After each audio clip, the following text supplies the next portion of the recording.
Hey guys, it's Apollo here, and today I'm going to do a review of the SD Cross Silhouette Sisquiede.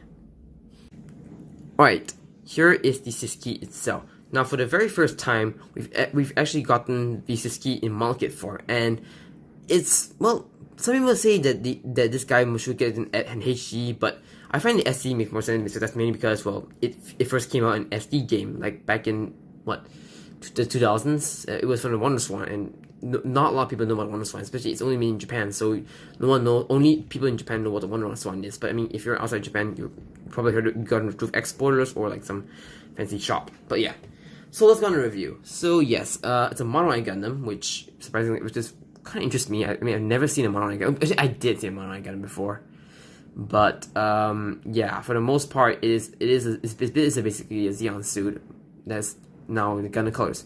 So here's a little backstory. Well, okay, how it started off is basically during the 1 year war, the Zeon has designed this mobile suit doing it for its project, but because it lost the 1 year war, this design never saw the day of light. But it was not until like a few years later, like when the Titans was formed and they got around to the design and they made this.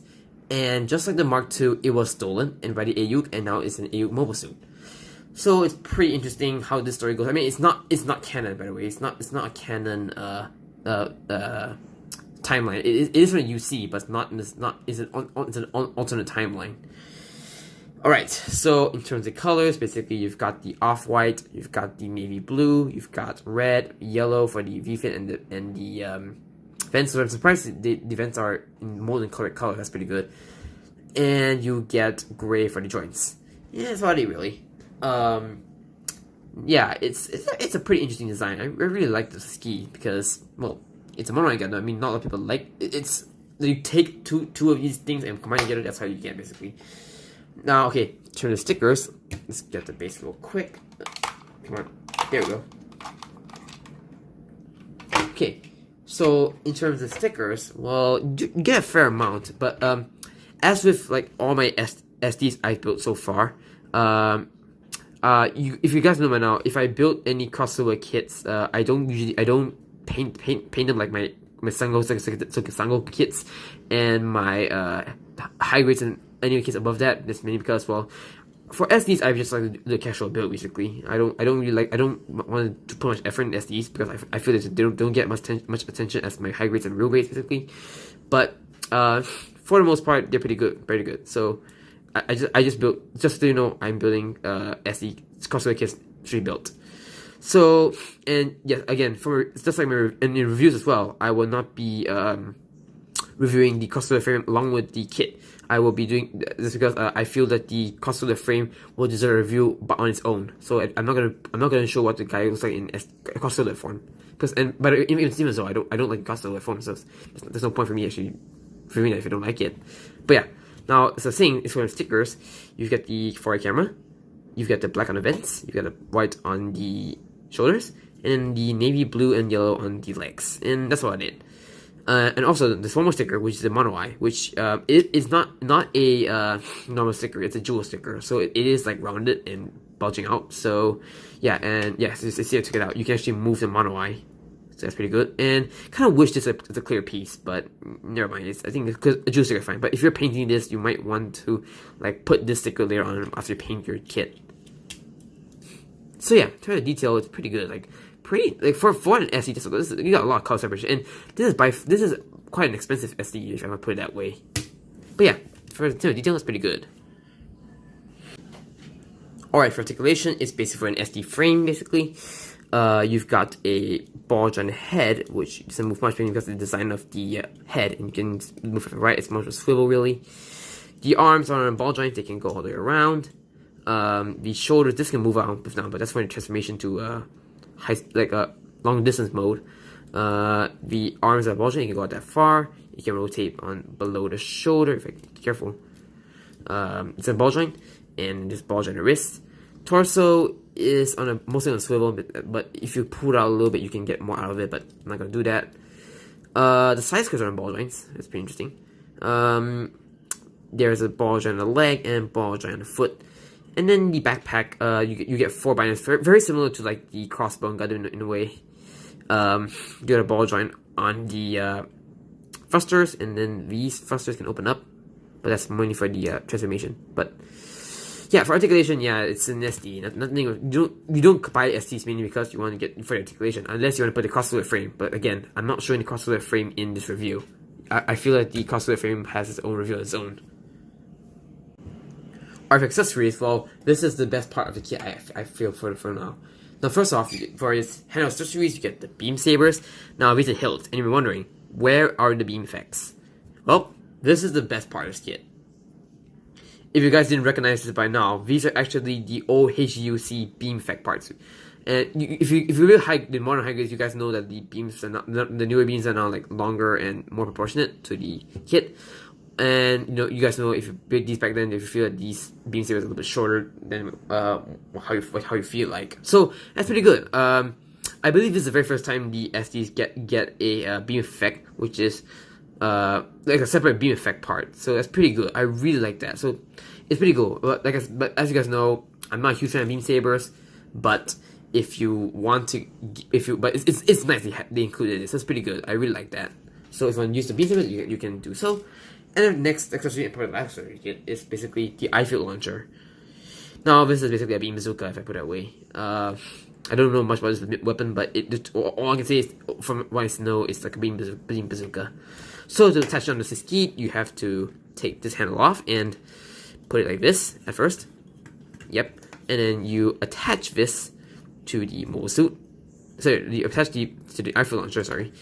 And then now, as you notice, this handle is on a ball joint. So you have to, this is one concern I have about this kit, is this handle.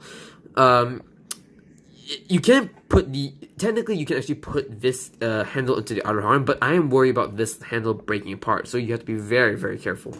So it's basically you have to hold like this, and it just hooks around the arm. Yeah, and there you go.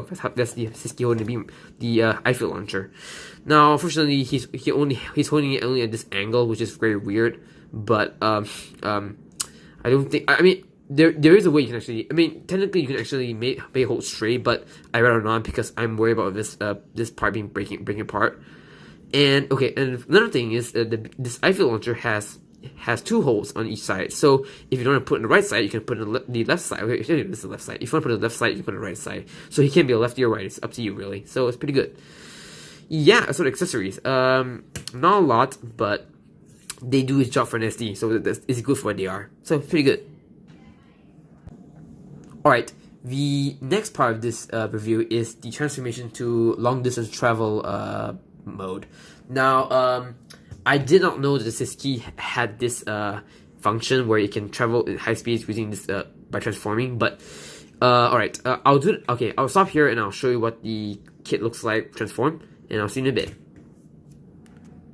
Okay, I've done transformation, and honestly, I'm not sure if I'm doing this correctly or not, but I don't think it's a good transformation, really. I don't like it.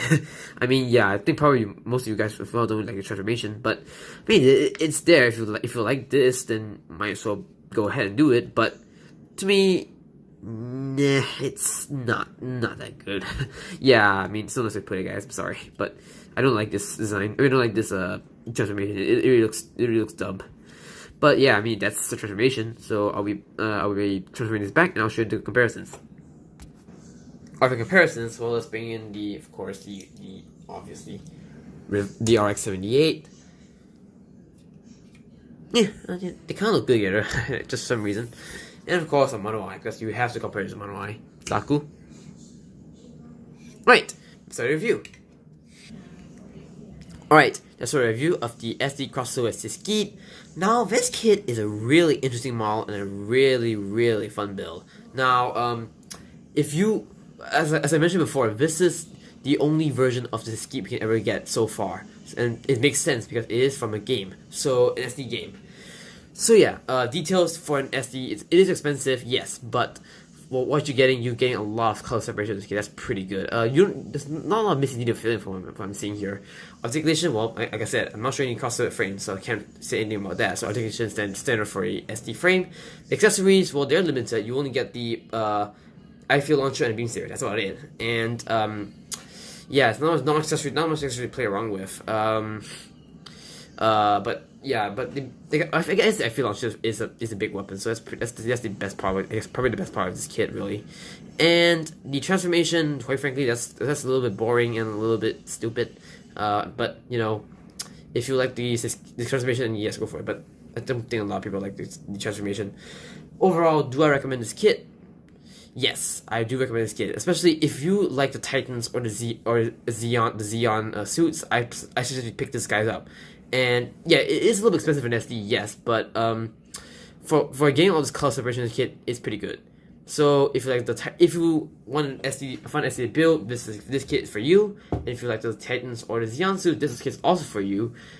And I really like this kit. It's a pretty good kit for what it is.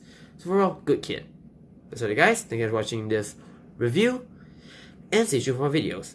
Peace out.